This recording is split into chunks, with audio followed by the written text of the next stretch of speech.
அதாவது இன்னைக்கு பல இடங்கள்ல கொளுத்துகின்ற வெயிலை பற்றி கொளுத்தி போடுவதற்காக செய்தியாளர் கௌதம் இணைந்திருக்காரு. திரு கௌதம், இன்னைக்கு வெயில் அங்க எப்படி இருக்கு? அதாவது இந்த மகுழுந்தில் வருபவர்கள் இந்த வெயிலில் தப்பித்துக் கொள்கிறார்கள்.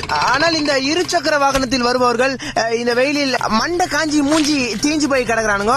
அந்த அளவுக்கு வெயில் கடுமையாக கொளுத்து என்று கொளுத்துகிறது. என்ன சொல்றீங்க திரு கௌதம்? அந்த அளவுக்கு கொளுத்துகிறது? ஆமா மனோஜ், ஃபயர் இன்ஜினுக்கு இப்பதான் போன் பண்ணிருக்கேன், வந்து கொண்டிருக்கிறது.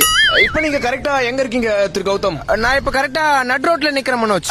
இந்த வெயில் தாக்கத்தினால மக்கள் வேற என்னென்னலாம் அவதிப்படுறாங்கன்னு சொல்ல முடியுமா? அதாவது ஆண்கள் வந்து இந்த வெயில் தாக்கத்தினால ஃப்ரீயா குளுன்னு இருப்பதற்காக என்ன சொல்ல வரீங்க? உள்ள ஜெட்டி போடுவது கிடையாது மனோஜ். இது நானும் அதை சில நாட்களாக பயன்படுத்துவது கிடையாது. ஏன்னா அந்த அடிக்கிற வெயில்ல வெளியே போட்டு வரதே கஷ்டம், இதுல உள்ள வேற போட்டு வரணுமா?